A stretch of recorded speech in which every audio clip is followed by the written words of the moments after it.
Thank you, ladies and gentlemen, for clicking on this Rank the Movies video. It is the final week talking about Christmas movies. It's the last week of December, the last video of the year 2021. What a year it's been. Well, so far I've talked about a contemporary Christmas movie people enjoy that I thought was alright. I watched a Christmas movie most people don't like that I also agreed with I don't like, those being, of course, Love Actually and Fred Claus. But before I get into the true classic Christmas movie I finally got around to watching, I do want to remind you, if you're looking for other reviews of Christmas movies, go through some archives, hit up my bonus videos. Last year, for the entire week of Christmas, I did a different Christmas movie each day. I'm not doing that this year, I don't think. If I have done it, good for me, I guess. Again, as I said in the Love Actually video, I'm not filming these in December, so I might end up filming something for that, but I doubt it because I am covering Christmas movies now. But you can see some old school ones. I've done movies like The Ice Harvest. I did A Very Harold and Kumar Christmas, Silent Night, Deadly Night, Silent Night, the remake. There's some other ones. Also, you can go to my top 10 favorite Christmas movies, which is taking a long jump back into the past, given the fact that my 1-year anniversary came up in December, meaning that was one of the first videos I shot after that. So that's an early episode. That's like episode 6 or 7, I think. But anyways, moving on to this year and this talk about Christmas, I'm going to talk about a true Christmas classic that I have never gotten around to seeing. And I had a couple I could have picked from on this specific list, including Miracle on 34th Street was one of them. I didn't do Miracle on 34th Street. I did one that most people are really surprised I've never actually sat down and watched before. So now I have literally just finished sitting down and watching it. So this is me processing what I just watched for the last 2 hours and 10 minutes, and that is the James Stewart, Donna Reed black and white classic, It's a Wonderful Life. This is actually a black and white and color version.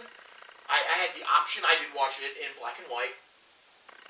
And, yeah, I can now officially say I've watched It's a Wonderful Life. Now, obviously, I know this story. Everybody knows this story. It's a very popular story. It's one of the most recognizable Christmas films ever.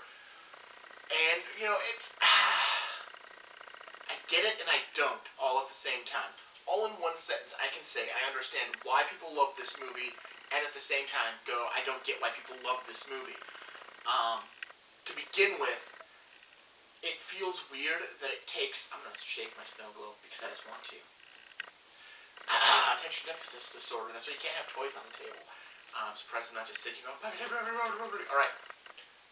First and foremost, I don't get why it takes so long to get into a plot. I've seen plenty of movies that want to develop characters first and do plot after they develop the characters, which is fine. But these characters were developed after like 15 minutes of this movie. I knew who these characters were.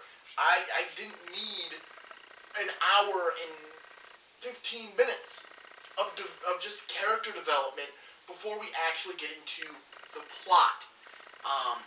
It felt weird. It felt unnecessary. I just didn't care. Because again, I'm just watching stuff, and I know what's going to happen. You know what's coming with the angel in the third act of this movie, which I'll get there in due time about my thoughts on the third act of this movie. But we're spending all this time, over half the movie, just showing you George Bailey's life. And does he have a wonderful life? I don't know. I think he has a life. I think he has an average life. I think he's got friends. I think he's got family. I think he's got people that truly care for him. But he spends his entire time, like, not caring. Or he does. It's a weird thing, because it definitely wants to show in those flashbacks that he's upset that life didn't work out the way he wanted it. But at the same time, it kind of shows that he is okay with it, that he does love the life he has. So it's a weird almost contradictory statement that's going on in this first hour and 15 minutes of this movie, which again covers George from when he saved his brother from drowning as a child. And I have questions on that for later in the movie, all the way through until basically the end of World War II. So from 1919 until the end of World War II is what the first hour and 15 minutes covers. And, it's about George, he saves his brother. He has hopes and dreams of going off to college, but he's already put that on hold. We don't have a scene that shows him putting his hopes and dreams on hold the first time, because he's already said most of his friends are getting out of college, meaning it has to be 4-ish years after he graduated high school. So now he's finally going to go on a trip, and then he's going to go to college, but his dad dies, so he has to stay and help run the family business, which is a building and loan. He's got to help run the building and loan because his uncle is a forgetful SOB who should have no authority in the building and loan, but apparently is tasked with great authority within the building and loan. But he has to help his uncle, so he has to put his hopes and dreams on the back burner again. And then 4 years after that, his brother comes home from college. Now his brother's going to take over the family business, and he's going to go after his hopes and dreams. But unfortunately, his brother has gotten married, and now is going to go do something else and not run the family business. So George is shucky darns once again. So he goes out, he meets the woman he loves, which he's already met her. He's just backburnered her while she's been away at college. And he finally decides he's going to marry her. He marries her. He's still running the building and loan. The stock market crash happens. And the building and loan survives the stock market crash because he gets married on the day the stock market crash hits Bedford Falls, I believe. I wanted to say Bailey Downs, but that's wrong. That's his last name. Bedford Falls. By the time the stock market crash hits Bedford Falls, that is the day he got married. So he uses the kitty he got for getting married of $2,000 to help keep the savings, the buildings and loan afloat. Of course, this was his wife's idea to use the money, so it's not like there's a tension building point there, which is fine. I don't mind that they didn't go for tension there. That it shows that she is a loving, caring wife who wants to support her husband. I'm cool with this. He eventually is still pissy every time opportunity knocks and he doesn't take it.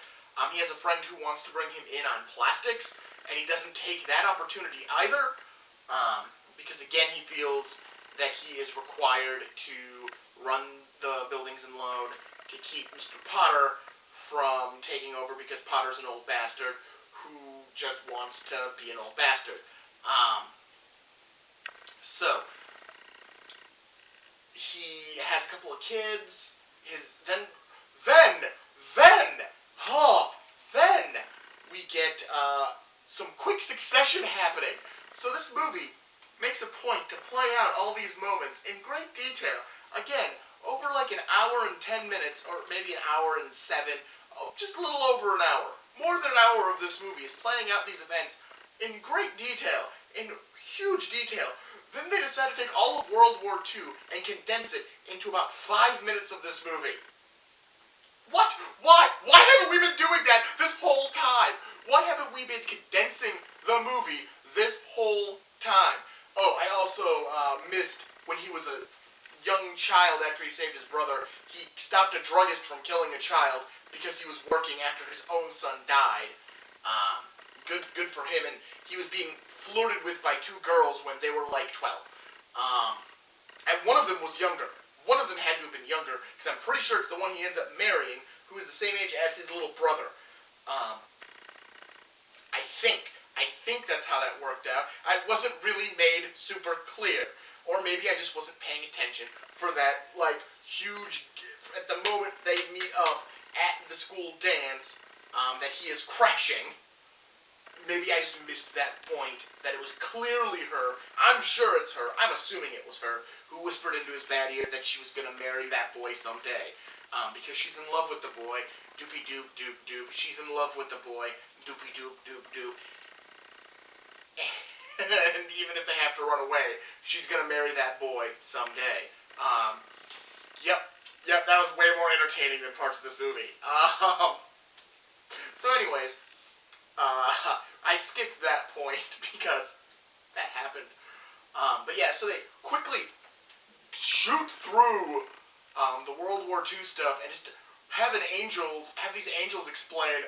And I haven't even talked about that. Have the angels explain what each character did during the war, and that because George has a bad ear because of saving his brother when he was a child, he can't actually go out and fight. So everyone else is going out to fight, but I don't think anyone died. None of the main characters died during the war, so good for them. They all lived. Woohoo! It's a movie. What do you expect? This is what's gonna happen. His brother turns out to be a war hero and is being honored. And now, after an hour and 15 minutes, we finally hit the plot of this movie.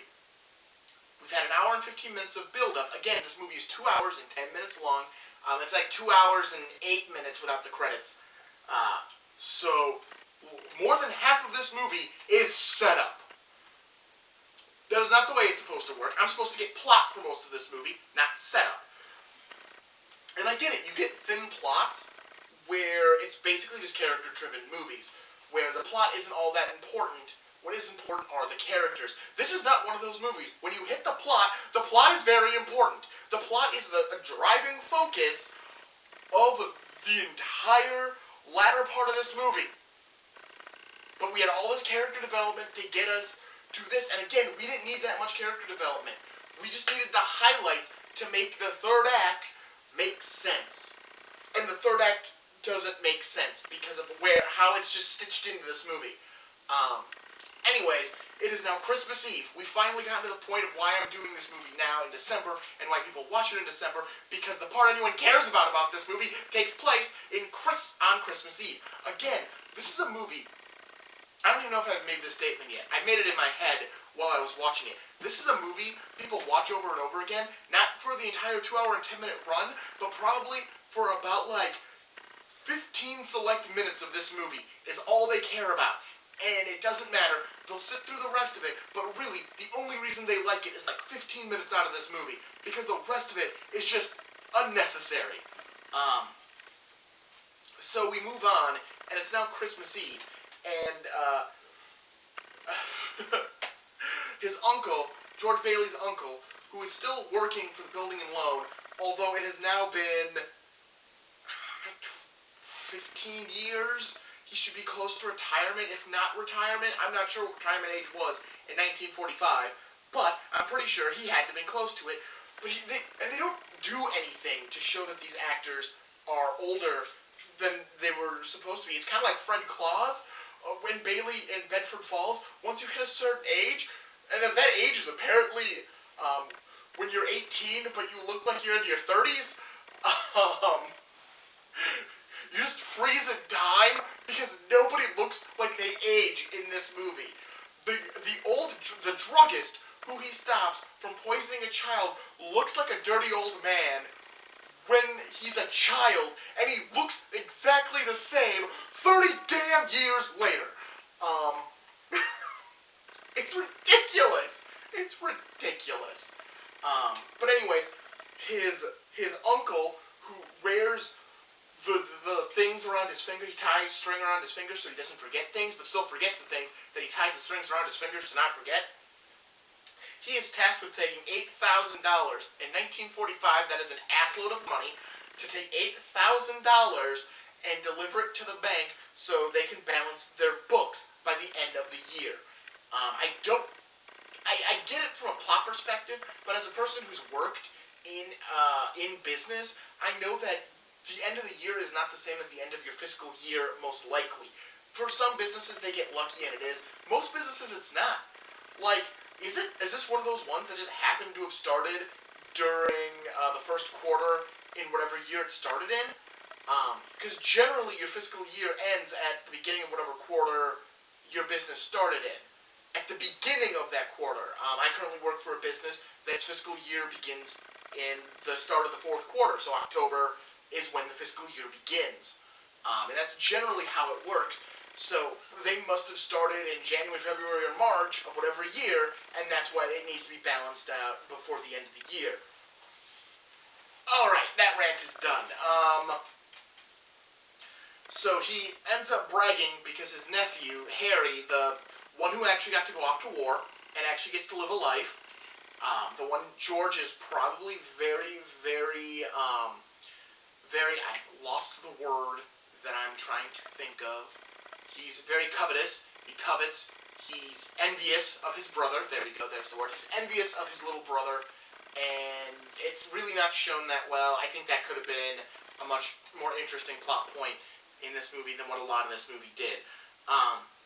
He's bragging to Mr. Potter, the old man, who again also doesn't age, but he's been a crotchety old man since apparently before when George was a very little whippersnapper. He was a crotchety old man, and apparently he never aged. He might possibly have to be dead by now in real term, but you know, we're in a movie.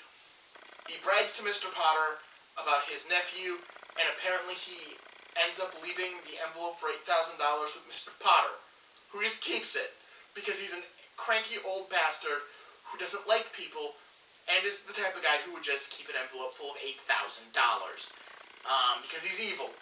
He's evil. So now they can't balance their books because they don't have that money. It's going to look like embezzlement, and George becomes a giant bastard himself to his wife and kids and his uncle and anyone else who will walk past him, and he just becomes a giant bastard, and he considers killing himself because he's apparently worth more dead than alive, and that's when an angel finally shows up. An hour and a half into this movie, we finally get an angel. I think it actually was more. I think it's more than an hour and a half. You know what? I actually know it is. I know it is because I had to pause the movie for a little bit with just about a half an hour left in the movie.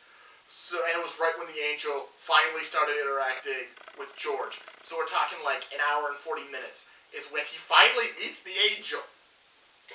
Now, I have a problem with the opening because the opening is everyone praying for George, and then everything is flashbacked by the angel watching George's life in flashback. But he can't do it himself. He needs another angel to help him. But the angels are all lights in the sky, like they're stars.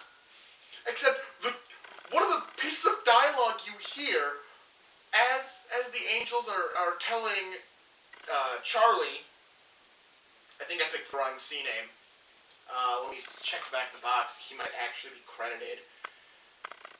No, he's not. It's just voted the #1 most inspiring film of all time.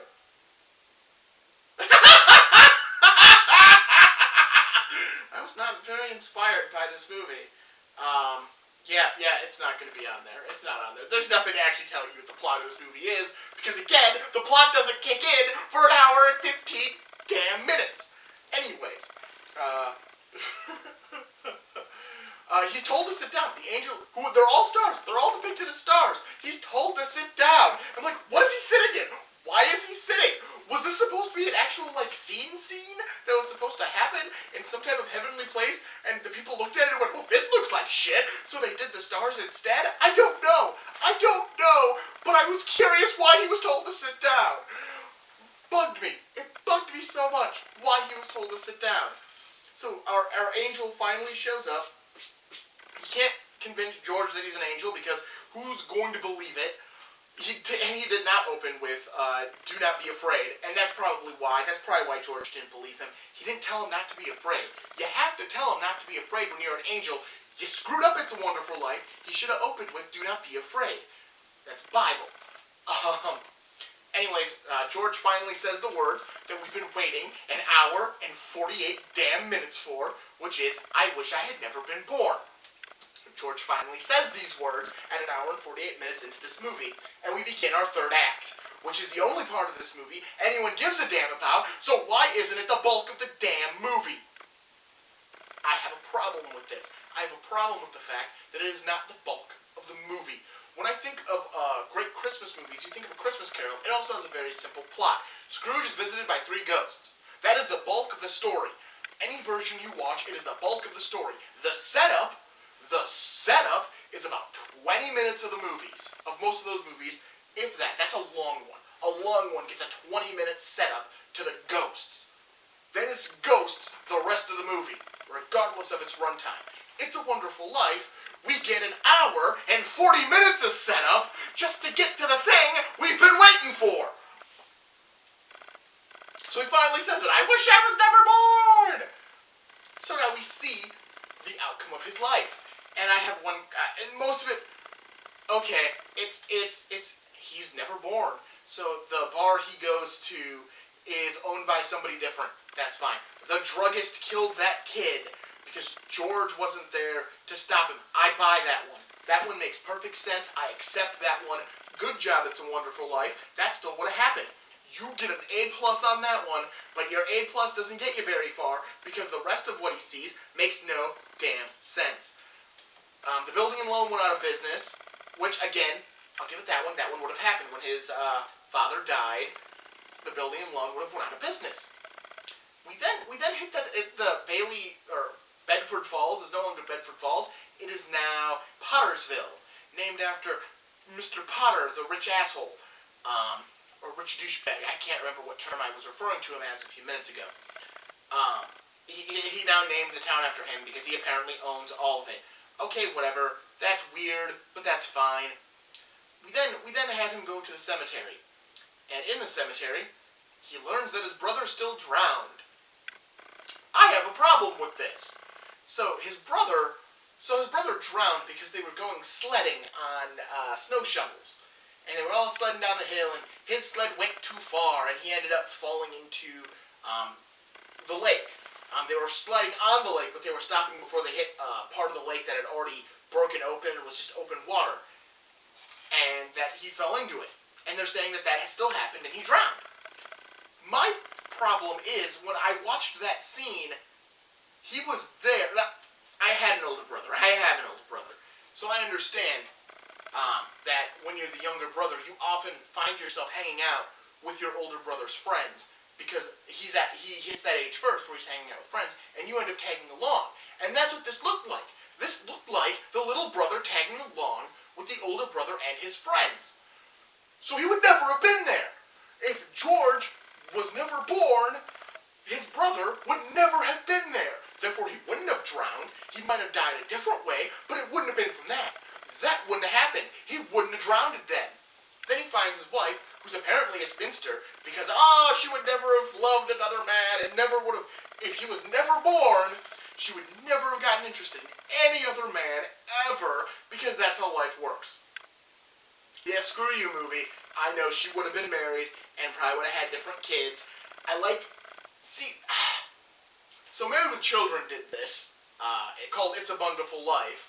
It's a great two-part episode where Al wishes he had never been born. And Sam Kinison plays the angel. It's a great episode. Look it up. It's a great show. And anyways, in that one, Peggy has married somebody else and the kids are still there. And that all makes sense, because if Al was never born, obviously, Peggy still would have found someone. If George was never born, Mary probably would have married somebody else.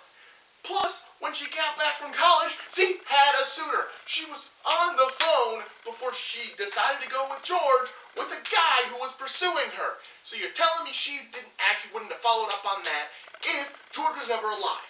Therefore, she would never have had feelings for George, meaning she probably would have had feelings for the other one, and this movie is bad.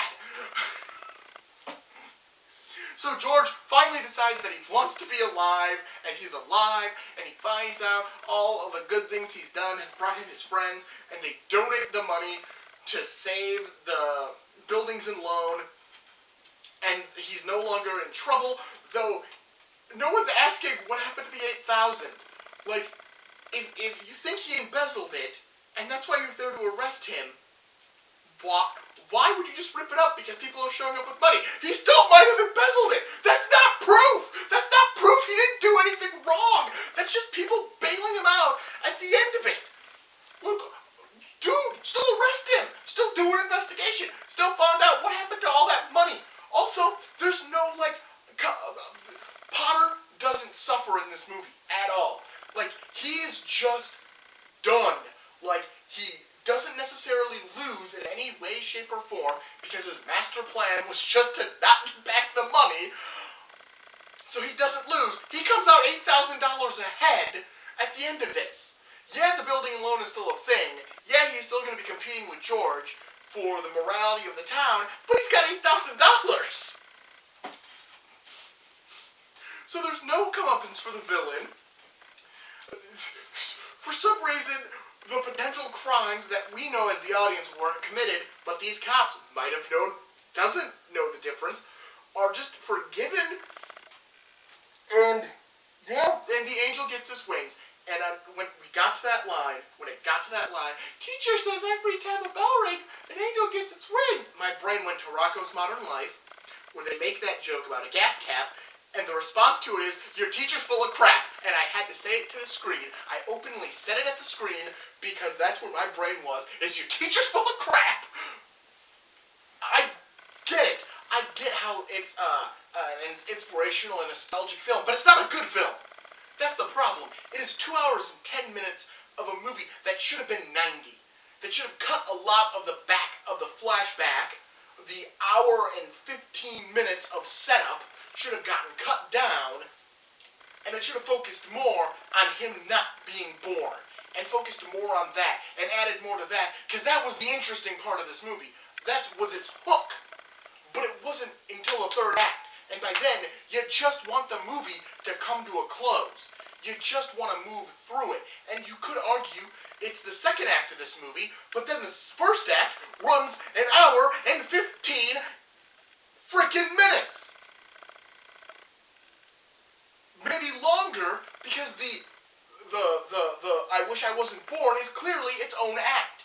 If you're looking at the act structure, it's its own act. And even back in 1945, movies were working on the 3-act structure. Therefore, you either have to say it's Act 1, Act 2, or Act 3. And since it's at the tail end of this movie, it's probably partially Act 2 and Act 3. But again, they have so much setup, it's hard to know. I don't care for It's a Wonderful Life. If you love this movie, that's fine. I understand it. I can see why. This is not a movie for me. I went into this going, I've never seen this movie, and people really like it. I've never been interested in watching it, because I already knew what I was going for. So I didn't realize how much padding this movie needed to make its plot, to make its idea work. I didn't realize how much padding it needed until I sat down and started watching it. Because I expected, okay, we're doing a flashback of his life. That's cool. That's cool. We'll get to the crux of this story later, or that he wouldn't be born and he'd be seeing people, and then he'd flash back to these moments that are so popular from the flashbacks. I would have accepted that way of storytelling as well. This front-loaded storytelling bothered me because I didn't care. I genuinely did not care because we were front-loading. So yeah, I don't know if I have anything else. I think I caught all my rants. I think everything that bothered me about this movie, I covered. Mainly it is what I just said. It's the top-loaded storytelling of this movie. It's super top-heavy. But yeah, so It's a Wonderful Life. I won't watch it again. If you love it, that's great. I'm not going to argue with you. Maybe you do think that this should have been the most inspiring film of all time. By AF Years, 100 Years, 100 Cheers. And it's had just that. It's had 100 Years and 100 Cheers. This movie's not even 100 years old yet, so it couldn't have had 100 years and 100 cheers. With the enduring message that no one's a failure who has friends. I get it. It was written in the book. The angel wrote it in the book that he carried around because he carried a book around. So he could leave it and have it written in the book. But the book served no greater purpose other than to be a crux, to literally have this written in the movie. I don't like the book. I don't like the idea of the angel with the book. And I've watched the Beavis and Butthead version of this, the Beavis and Butthead Do Christmas, and it's Butterful Life. I forget what they call it. And the angel is carrying a book in that one as well, and now I get why. It still makes no sense, and it's pointless. Let's move on. Frank Capara's heartwarming masterpiece continues to endure, and after over 60 years, this beloved classic still remains as powerful and moving as the day it was made. Obviously, I disagree with all of that. And then it goes into what this is and, what the special features are. But yeah, there's no actual description of what this movie is on this case. So either you know what It's a Wonderful Life is, or you don't know. All you know is apparently it's the number one most inspiring film of all time. I was not inspired by this film. I do not feel that I'm not a failure as long as I have friends. I have friends. And I'm still a failure, but I know I have friends. But I can still be a failure. I can still be both. I argue movie, I can be both. So yeah, that's It's a Wonderful Life. I've tried wrapping this video up a couple of times now, and I keep getting sidetracked. Alright, so that ends me talking about Christmas films. All this Christmas crap will be off the table next week. And we'll be moving on to the new year. On the slate for 2022, I'm going to open up the year talking about my favorite New Year's Eve movie. Just because I want to and I need to give myself a little time before I break down my top 10 favorite new releases of 2021. I'm going to break that up over 2 weeks, so it'll be 5 and 5. And then I'll move on and talk about some other stuff. I haven't quite gotten that far into figuring out what I want to do. I will outright say there might be some continuity issues, as some episodes might get filmed that come after the top 10 of 2021, just because obviously I can't film the top 10 of 2021 until 2021 is done. So I can't do that, so I might film some other stuff, but we'll see.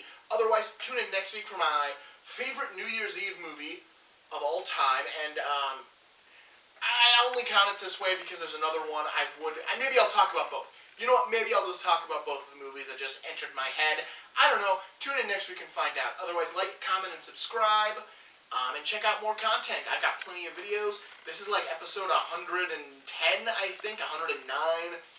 Plus all the bonus videos and all of the movies from the Unwatched shelf. There's plenty of content to check out. So scroll through the channel, see what's here. I'm Martin Prevost. This is Rank the Movies. See you next year.